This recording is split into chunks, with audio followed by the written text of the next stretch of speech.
तर्क सुसंगत विचार सरणी तंत्रज्ञाने होते प्रगती देई मानवा सुख समृद्धी निसर्ग अन्विज्ञान विज्ञानाच्या रंजक गोष्टी व्यापून घेई सारी सृष्टी जगण्यातील विज्ञान आणिक विज्ञानातील जगणे विज्ञानम जनहिताय विज्ञानम जनहिताय विज्ञानम जनहिताय विज्ञानम जनहिताय विज्ञानम जनहिताय विज्ञानम जनहिताय विज्ञानम जनहिताय विज्ञानम जनहिताय.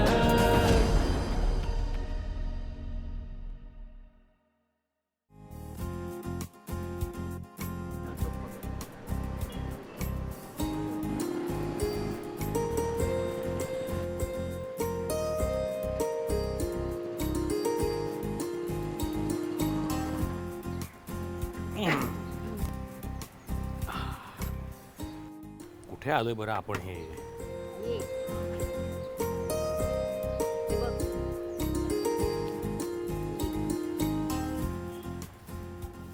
मराठी विज्ञान परिषद, विज्ञान भवन. आता तरी सांगशील का आपण इथे का आलोय, कशासाठी? अरे कशासाठी काय विचारतोस? कालच आपलं बोलणं झालं होतं ना शहरी शेतीविषयी. ओ एक्झॅक्टली, आठवलं. अगं पण मी तुला काल तेव्हाच सांगितलं की शहरी शेतीमुळे आपल्या घरातल्या ओल्या कचऱ्याचं नियोजन होतं, त्याचा उपयोग होतो, घरातलं ऑक्सिजनचं प्रमाण वाढतं आणि ताजी ताजी भाजी घरच्या घरी पिकवलेली आपल्याला खायला मिळते. पण म्हणजे तुझा पण हा मित्र आहेच. म्हणजे याचा अर्थ तुला भरपूर प्रश्न आहेत, हो ना? ओ तुला सांगू का, मला सुद्धा काही प्रश्न आहेत. बघ, तुला सुद्धा प्रश्न आहेत की नाही? आहेत. कुठले आहेत? म्हणजे बघ, शहरी शेती आता आपण करायचा विचार करतोय म्हटल्यानंतर कोणती झाडं लावायची, बरोबर, ती झाडं कुठल्या जागेत लावायची, कुठल्या कुंड्या वापरायच्या, खत कोणतं असायला हवं, पाणी किती प्रमाणात हवं, इतकंच काय सूर्यप्रकाशाचं सुद्धा प्रमाण कसं असायला हवं, असे अनेक प्रश्न आहेत रे माझ्या मनातही. एक्झॅक्टली. जेव्हा आपल्याला आपल्या सगळ्या प्रश्नांची उत्तर कोणीतरी देणारं, म्हणजे आपल्या शंकांचं निरसन करणारी तज्ञ व्यक्ती सापडेल तेव्हा. अरे म्हणजे आजच. हो, अरे मराठी विज्ञान परिषदेचे दिलीप हेर्लेकर सर आहेत ना, ते शहरी शेती या विषयाचे तज्ञ आहेत. हो, आणि तुला माहितीये का, त्यांनी या विषयावर आजवर शेकडो अभ्यास वर्ग घेतलेत आणि अनेकांना या विषयाची दीक्षा दिली. मी मगाशीच सरांना फोन केला होता, तेव्हा सर म्हणाले एक काम करा, तुम्ही ताबडतोब दोघं इथे या. म्हणून मी मगाशी तुला घाईघाईने काहीही न सांगता आधी इथे आणलं. अच्छा, म्हणून आज आपण इथे आलोय. हो, आणि हो तुला माहितीये का, इथे परिषदेच्या गच्चीवर त्यांनी सुंदर बगीचा फुलवलेला आहे. त्यामुळे सर म्हणाले एक काम करा, मस्तपैकी बगीचाची सफर करत करत तुमच्या सगळ्या प्रश्नांची मी उत्तरं देतो. क्या बात आहे. चला तर, शुभस्य शीघ्रम. चला.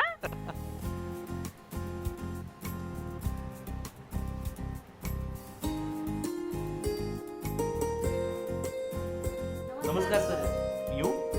या.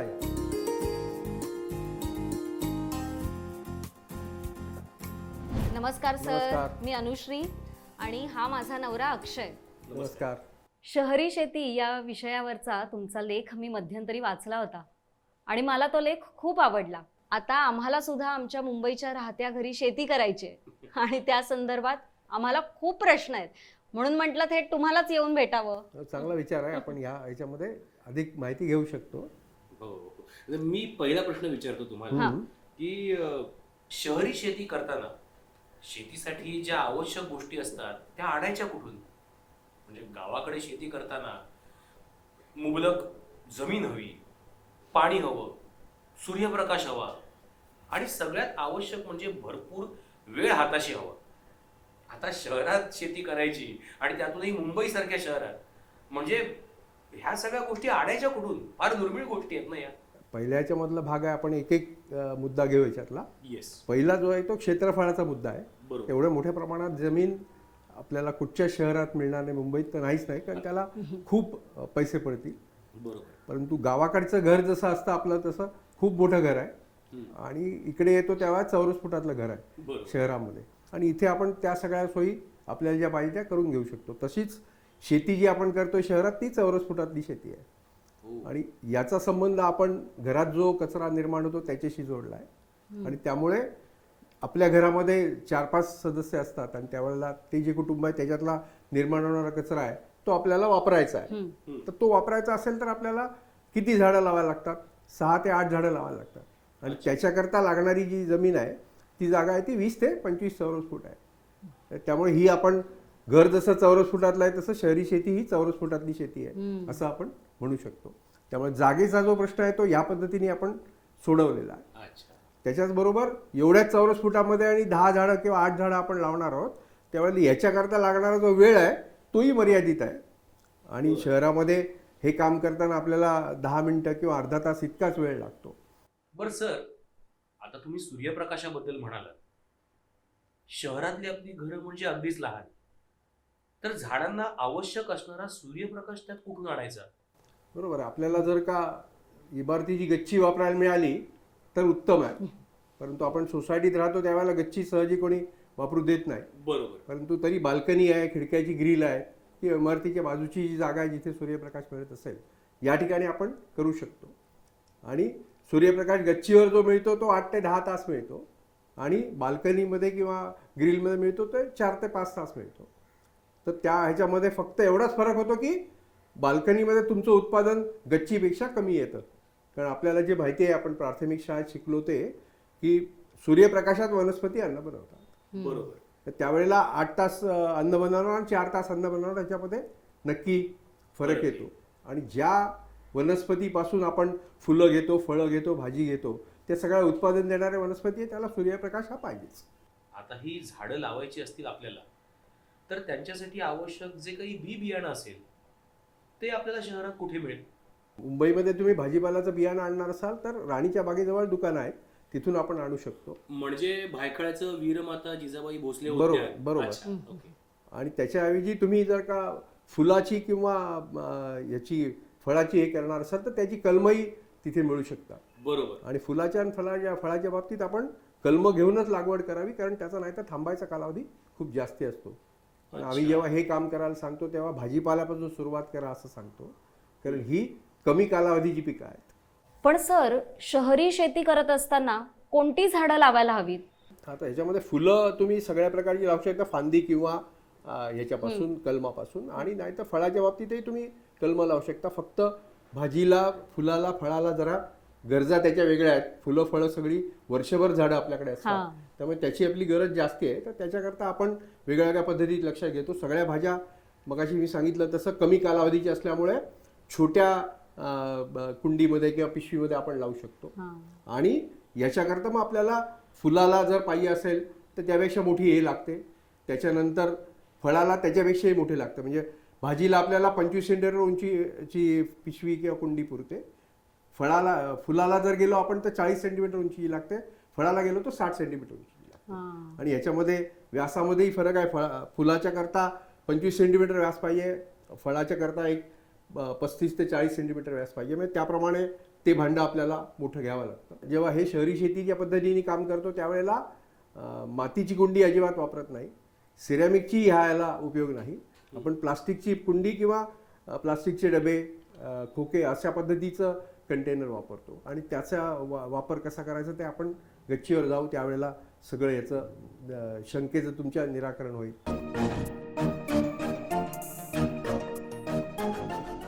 या तुम्ही आता हा आमचा शहरी शेतीचा बगीचा बघा. वांगी आहेत, भेंडी आहे, अशा सगळ्या प्रकारच्या भाज्या आणि त्या बाजूला फळं आहेत. असं सगळं आपण इथे लावू शकतो. काय सुंदर आहे सगळं. हो. किती वेगवेगळ्या प्रकारची झाडं आहेत, किती वेगवेगळ्या प्रकारच्या कुंड्या आहेत. वा. आणि मुख्य म्हणजे शहरात एखाद्या इमारतीच्या गच्चीवर इतकी हो. सुंदर बाग असेल अशी कल्पना सुद्धा करवत नाही ना. खरंच खरंच.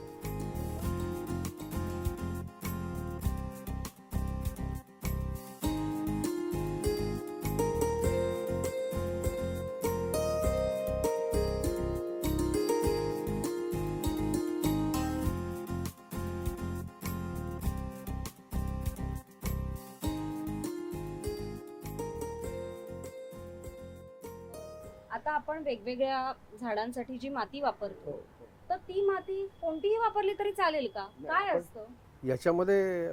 सगळं 100% माती वापरत नाही आणि 3 थराची आपली रचना असते आणि त्याच्यामधून आपण ही सगळं हे करतो. त्यामुळे गच्चीवर बाल्कनीत करताना ह्याचा जो भार पडतो, लोड जे येतं ते आपण कमीत कमी ठेवू शकतो. आणि त्याचा दुसऱ्या बाजूनी आपल्याला फायदा होतो. आणि ती आपण तशा पद्धतीत कशी भरणी करायची तेही आपण बघणार आहोत. मी तुम्हाला एक पिशवीचा नमुना दाखवतो आणि त्याच्यामध्ये आपण कसं साहित्य भरायचं त्याची कल्पना देतो. बर आपण ही एक साधारण 25 सेंटीमीटरची पिशवी आहे आणि त्याच्यामध्ये वरच्या बाजूला आपण 1 सेंटीमीटर साधारण जागा रिकामी सोडली आणि राहिलेल्या 24 सेंटीमीटरचे सारखे 3 भाग केले. बर म्हणजे प्रत्येक भागाची उंची आली 8 सेंटीमीटर. हो. आणि या 3 भागामध्ये 3 वेगवेगळं साहित्य आपण भरतो. अच्छा. सगळ्यात खालचा जो भाग आहे त्या ठिकाणी उसाची पाट, नारळाची शेंडी, वाळलेलं गवत किंवा बारीक काटक्या असा तंतुमय याचा पदार्थ, विघटनशील म्हणजे फायबरस बायोमास. त्याच्यानंतर हा दाबून भरल्यावरती मग मधल्या भागामध्ये झाडावरून पडलेली पानं, पिवळी, लाल, ब्राऊन, काळी अशी. हिरवी पानं ह्या थरात नाही, आपण हिरव्या पानाचा वरच्या थरामध्ये उपयोग करतो. आणि त्याच्यानंतर वरचा जो थर आहे तिथे आपल्याकडे जी माती आहे ती म्हणजे 1/3 म्हणजे फक्त 1/3 माती आहे 3 भागामध्ये. त्यामुळे ह्याचं वजन कमी राहतं. दुसरा फायदा असा की हे दोन्ही जे खालचे थर आहेत हे विघटनशील आहेत. त्याच्यातला सगळ्यात खालचा थर हळूहळू विघटित होतो, हा तुलनेने याच्या लवकर विघटित होतो. तर त्यामुळे वरच्या थरावरती आपल्याला रोजचा जो कचरा आहे तो टाकायला जागा नेहमी मिळते. या सुक्या कचऱ्यामुळे याची सुपीकता चांगली राहते बरोबर मातीची. त्याच्याच बरोबर याच्यामुळे ह्याच्यातला सेंद्रिय जो कार्बन आहे या मातीतला तो चांगला राहतो. त्यामुळे ह्याची पाणी धरून ठेवण्याची क्षमताही चांगली असते. बरोबर. या 2-3 गोष्टी आपल्याला ह्याच्यातून साध्य होतात. दुसरा भाग नेहमी ज्या मातीच्या किंवा सिमेंटच्या कुंड्या बघतो त्याच्यामध्ये खाली पाणी झालं एकच भोक असतं, ते पर्याप्त नाही. त्याच्याकरता आपण ह्याला कमीत कमी 4 भोकं पाडतो. आणि ही आपल्याला अशी प्लास्टिक पिशवी असेल तर साध्या पेपर पंचनेही पाडता येतात. म्हणजे आपण ज्या वेळेला ही पिशवी अशी हे करतो त्यावेळेला ही 2 या बाजूला, ही 2 या बाजूला अशी होतात. याचप्रमाणे आपण कुंडी घेतली, डबा घेतला, बालदी घेतली तर त्यालाही सुरुवातीला आपण अशी भोकं पाडून हे करू शकतो. म्हणजे पाण्याचा निचरा चांगला होतो आणि तो सगळ्या पिकाला गरजेचा असतो. आणि कुंडीमध्ये सुद्धा अशाच क्रमाने थर अशाच लावायचे. पद्धतीने लावायचे. मगाशी मी म्हटलं तुम्हाला तसं फुलाची फळाची कुंडी उंचीन जास्ती असेल तर त्यावेळेला पण याच पद्धतीने 3 थर भरायचे, 1/3. आपण आता पिशवीचं उदाहरण घेतलं तर त्यासारखी जी बरणी आहे तेवढ्याच उंचीची आणि त्याच्यामध्ये आपण हे साहित्य भरून कसं दिसतं ते लक्षात घेईल. आणि ही आपण कशी घेतली, पारदर्शक घेतली म्हणजे आपल्याला साहित्य भरलेलं सगळं याच्यातून दिसेल.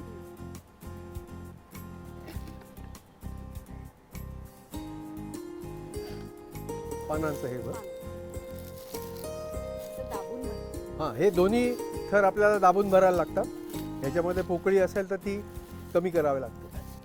या पद्धतीमध्ये हे 2 थर भरले गेले आणि मग आता सगळ्यात वरच्या थरावरती माती. बरोबर.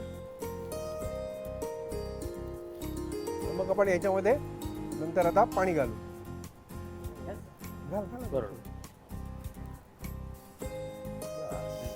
बरणीच्या 25% व्हॉल्यूमच्या 25% पाणी आपण सुरुवातीला घालायचं. म्हणजे आपलं भाजीचं बी लावायला हे तयार झालं.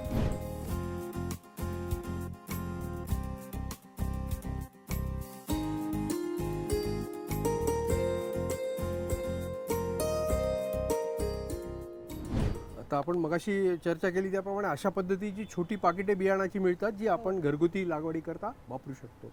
बर. याची किंमत 25 रुपये ते 50 रुपयापर्यंत असते की जी आताच्या ह्याच्यामध्ये खूप महाग नाही. अगदीच. आणि असं बियाणं आणल्यावरती ह्याच्यातली 4-6 बियाणं आपल्याला वापरायची असतात. तर अच्छा. ती तेवढी बियाणं घेऊन आपण पाण्यामध्ये रात्रभर भिजवायची.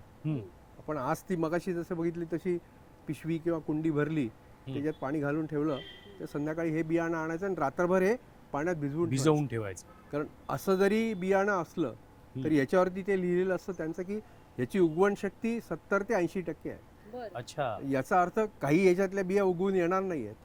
मग त्या आम्ही निवडायच्या कशा. तर त्याच्याकरता पाण्यात भिजवल्यावरती, रात्रभर पाण्यात भिजवल्यावरती ज्या बिया चांगल्या आहेत सशक्त त्या खाली बसतात पाणी शोष करून आणि बाकीच्या पोचट ज्या बिया असतात त्या वरती तरंगतात. दुसऱ्या सकाळी वरती तरंगणाऱ्या बिया काढून टाकायच्या, त्या पेरायला घ्यायच्या नाही. सोपं आहे एकदम. आणि या पद्धतीने सगळे लोक करू शकतात. ह्याच्याकरता कोणचं मोठं शिक्षण पाहिजे अशी गरज नाही. म्हणजे हे साधं तंत्र आहे आणि या पद्धतीने आपण याच्यातून निवड करू शकतो. बरोबर. हे झाल्यावरती हे बियाणं जे आहे ते थोडं पाणी हे केल्यामुळे नाजूक असतं, त्यामुळे ते हाताळताना काळजी घ्यायला लागते. बरोबर. त्यानंतर आपण जे भरली पिशवी किंवा कुंडी त्याच्यात वरच्या थरापासून 2 ते 3 सेंटीमीटर खाली जायचं, तिथे बी पेरायचं, त्याच्यावरती माती हे करायची, झाकायची आणि मग हलक्या हाताने पाणी द्यायचं. हलक्या हाताने पाणी देताना सगळ्या पुस्तकात तुम्हाला लिहिलेलं आढळेल की माळी वापरतो तो झारी वापरायची. झारी वापरायला पाहिजे हे बरोबर आहे, कारण त्याच्यामध्ये पाण्याचा दाब कमी राहायला पाहिजे असा त्याचा अर्थ आहे. आता आपण हे बी पेरल्यावरती साधारण 1 आठवड्यानंतर पहिली उगवण येते. बरोबर. आणि पहिली उगवण आल्यावरती पानं जी येतात पहिली ती लंबगोल अशी पानं असतात. अच्छा. आणि ती पानं आल्यावरती नंतरच्या टप्प्यावर जी पानं येतात ती मात्र त्या झाडाच्या नेहमीच्या पानाच्या गुणधर्मासारखी असतात. आणि हे आस्ते आस्ते असं वाढत जायला पाहिजे. पहिली 2 पानं आली, मग 4 आली, मग 8 आली, अशा पद्धतीमध्ये त्याचं वाढ व्हायला पाहिजे, म्हणजे आपलं झाड बरोबर वाढतं. बरोबर. आणि हे असं वाढत गेलं की त्याच्यानंतर 5 ते 7 सेंटीमीटर उंचीचं झाड झालं की त्यावेळेला मग वरच्या थरावरती आपण आपल्या घरातला जो भाजीचा, फळाचा, फुलाचा कचरा आहे तो सगळा त्याच्यावरती घालत जायचा. बरोबर. जसं त्या इथे माध्यमातून बऱ्याचशा कुंड्यांवर घातलाय तुम्ही तशा पद्धतीचं हे काम करतो. त्यामुळे हा जो आहे कचरा तो काय आहे की हे सगळे झाडाचे भाग आहेत. बरोबर. आणि झाडाचे भाग आपण वापरतो झाड वाढवायला. त्यामुळे झाडाला जे काही गरज आहे त्या सगळ्याची पूर्तता त्या याच्यामधून होते. आपण आता लक्षात घेतलं की आपण भाजीचा कचरा अशा याच्यावरती घालायचा. आता ही कुंडी आहे, याच्यामध्ये एक छोटं वांग्याचं रोप आहे आणि या वांग्याच्या रोपामध्ये आपण हा असा कचरा मिक्सरमध्ये फिरवून आणलाय. आता ही कसली आहेत, ही वाटाण्याची शेंगाची साल आहेत, म्हणजे मटारची साल ही आपण आता ह्याच्यामध्ये घालून पूर्ण हा जो काही पृष्ठभाग आहे हा झाकून टाकायचा. अच्छा. या पद्धतीमध्ये सगळ्या बाजूला त्याच्या हे घालायचं कचरा. आणि या बाजूनी आपल्याला सगळं झाकलं गेलं की मग त्याचा चमच्यानी हा पसरून टाकता येतो. असं सगळा वरचा पृष्ठभाग आपण झाकला जर तर याचे 2-3 फायदे होतात. सगळ्या तंतुमुळांना खाद्य मिळतं. बरोबर. आणि त्यामुळे झाडाची वाढ समतोल होते. अच्छा. एक भाग. दुसरा, हा पृष्ठभाग झाकलेला असल्यामुळे कोणतंही तण येत नाही, अनावश्यक वनस्पती किंवा गवत, आणि त्यामुळे आपल्याला त्याचा जो काही त्रास होतो तो इथे थांबवता येतो. नाहीतर ह्या मुख्य वनस्पतीमध्ये तो पाणी आणि खाद्याला भागीदार होतो. बरोबर. तर ते आपल्याला टाळायला पाहिजे. आपली मुख्य वनस्पती चांगली वाढायला पाहिजे. बरोबर. आणि समजा हे साध्य नाही झालं, आपण सगळा पृष्ठभाग झाकू नाही शकलो आणि तण आलं, गवत आहे किंवा इतर वनस्पती आहे, तर त्यावेळेला काय करायचं, पाणी घातल्यानंतर ते मुळासकट उठायचं आणि त्याचा पूर्ण एकाच वेळेला हे करायचं, बंदोबस्त करायचा. तसं केल्यावरती ते आपण उपटतो जे ते तुकडे करून पुन्हा ह्याच्यात घालू शकतो, कारण ते सगळे वनस्पती आहेत. त्यामुळे त्याच्यातले काय घटक आहेत ते सगळे आपल्याला झाडाला पुन्हा वापर करायला मिळतात. याच्याच बरोबर या थराचा अजून एक उपयोग आहे, तो असा की जसं हे घटक पुरवतं तसंच हा जर का थर पूर्ण झाकलेला असेल तर याच्या खालच्या मातीमधून बाष्पीभवन होत नाही. म्हणजे पाणी धरून ठेवलं जातं, याच्यामधून बाष्पीभवन होत नाही. जे काय पाणी जाईल ते या वरच्या हा ओला आहे थर, ह्याच्यातून पाणी जातं, त्यामुळे हा घटक हे विघटन होऊन लवकर ह्याच्यात सहभागी होतो.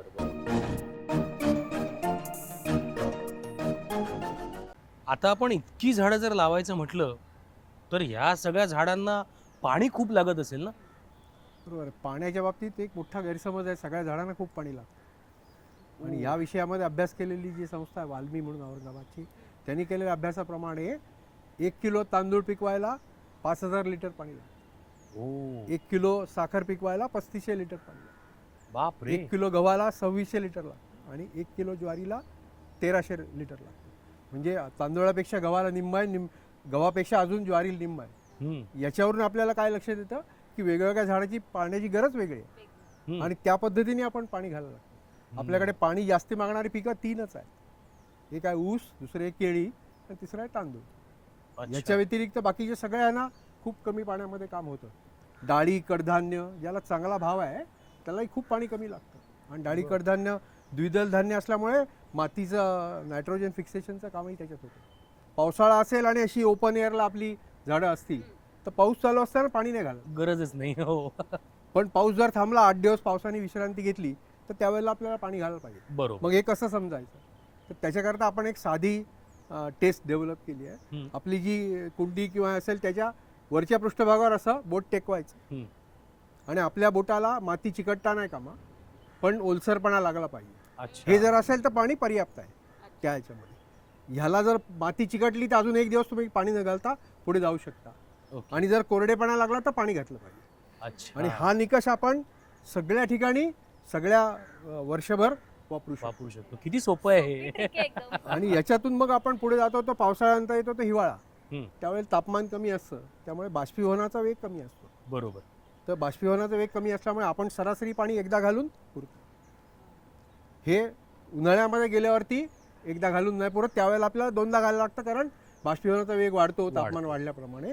मग त्यामुळे आपल्याला त्याच्या दुप्पट पाणी घालावं लागतं, त्यामुळे आपण 2दा पाणी घालतो उन्हाळ्यामध्ये. बरं. हे सरासरी पाण्याचा हिशोब आहे. आणि आपल्याला पाणी बरोबर आहे की नाही तपासायला हा मी याला स्टॅथोस्कोप म्हणतो, पाणी तपासायचं. झाडांचा आणि ह्याचं स्टेटस आपल्याला हे आपल्याला पाण्याचं बरोबर निदान करून देतं. कधी कधी आपण असं ऐकतो की झाडांवर एखादा रोग येतो किंवा गावाकडे एखादी कीड पडते शेतावर, बरोबर. मग त्यात कीटकनाशकं फवारली जातात. मग आता इथे ते कसं करायचं? याच्याकरता पण आपल्याकडे हे आहे. आपण हे सेंद्रिय पद्धतीने जेव्हा वाढवतो आणि अशी माती तयार करतो त्यावेळेला याच्यामध्ये दोष कमी असतात. बर. त्यामुळे किडीचा प्रादुर्भाव जो बाहेर होतो तो इथे कमी प्रमाणात होतो. अजिबात होत नाही असं नाही, पण कमी प्रमाणात होतो. आणि त्याच्याकरता पण आपण सेंद्रिय कीटकनाशकच वापरतो.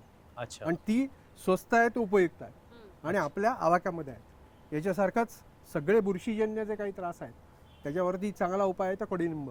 कडुलिंबाचा आणि पाला. जो आपलं पारंपरिक ज्ञान आहे भारतातलं, खरंय. तर त्याच्यामध्ये सगळ्यात चांगला परिणाम देतं ते ताजी पानं. त्याचा रस काढायचा आणि तो वापरायचा. प्रमाण हेच 1 चमचा 2 चमचे 1 लिटरमध्ये. रेसिपी ही कीटकनाशकांची. आणि त्याच्यानंतर हे अल्ट्राव्हायलेटला हे आहे, सेन्सिटिव्ह आहे. म्हणून कडुनिंबाच्या द्रावणाची फवारणी जेव्हा आपण करतो त्यावेळेला ती संध्याकाळी 5 नंतर करायची. अच्छा. उन्हामध्ये करायची उन्हामध्ये नाही. करायची नाही. तुम्ही खूप छान माहिती दिलीत. आता आम्ही घरी जाऊन हा शहरी शेतीचा प्रयोग नक्की करणार आहोत. बरोबर. पण समजा आम्हाला पुढे काही शंका आल्या किंवा आणखी काही माहिती हवी असेल तर आम्ही ती कशी मिळवू शकू? तर याच्याकरता मी पुस्तक लिहिलेलं आहे, विज्ञान परिषदेचं ते पुस्तक आहे. आणि हे पुस्तक सुरुवातीला फक्त मराठीत होतं. आता मराठी, हिंदी आणि इंग्रजी अशी 3 भाषात आहेत. म्हणजे मुंबईतली किंवा महाराष्ट्रातली आपण सगळी लोकसंख्या ह्याच्यातून कव्हर करू शकतो. बरोबर. आणि ह्या पुस्तक घेऊन तुम्ही करू शकता. आणि ह्या पुस्तकामध्ये सगळे अनुभवच ग्रंथित केले आहेत. बरोबर. त्यामुळे काम करताना ज्या अडचणी येतात त्याच्यामध्ये कसं पुढे जायचं याचाच सगळ्या त्याच्यात ही उल्लेख आहे. पुस्तकं कुठे मिळू शकतात आणि ही आपल्याला? पुस्तकं विज्ञान परिषदेमध्ये मिळतील तुम्हाला. ओके. आणि याच्या पलीकडे जाऊन आणखीन एक गोष्ट आम्ही करतोय, ती दर महिन्याच्या पहिल्या रविवारी इथे शहरी शेतीचा ओळख वर्ग असतो. अरे वा. वा. आणि तो अर्ध्या दिवसाचा ओळख वर्ग असतो. त्या ह्याच्यातून तुम्ही ही सगळी माहिती घेऊ शकतात आणि त्याच्यानंतर तुम्ही हे करता. असे शेकडो लोक आज या पद्धतीने वा. करतात, गच्चीत, बाल्कनीत. किंवा काही लोकांनी फार्म हाऊस घेऊन त्यांच्याकडे तिथेही असे प्रयोग मोठ्या प्रमाणात केलेत आणि त्यांना चांगले रिझल्ट्स आहेत. खरंच खूप छान उपक्रम तुम्ही राबवताय. मी आता इथून निघताना तुमची सगळी पुस्तकं घेऊन निघणार आहे. आणि अभ्यास वर्गाची फी आम्ही आधीच भरतो आता. हो, पुढच्या वर्गाला आम्ही 2 विद्यार्थी म्हणून नोंदणी करूनच निघणार. चालेल. चालेल सर. धन्यवाद. खूप thank छान you. माहिती दिली. Thank you so much sir. तर आता वेळ झाली आहे आजच्या भागातल्या प्रश्नांची. प्रश्न पहिला: बियाणं पाण्यात भिजवून ठेवल्यावर चांगल्या दर्जाचं बियाणं पाण्यावर तरंगतं की बुडतं?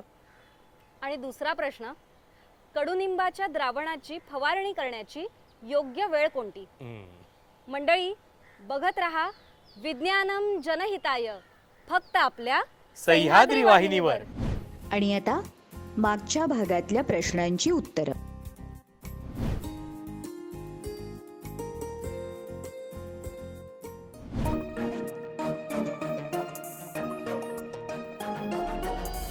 सुसंगत विचार सरणी तंत्रज्ञाने होते प्रगती. देई मानवा सुख समृद्धी निसर्ग अन्विज्ञान.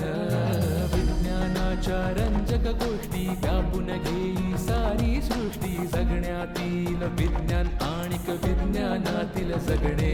विज्ञानम जनहिताय, विज्ञानम जनहिताय, विज्ञानम जनहिताय, विज्ञानम जनहिताय.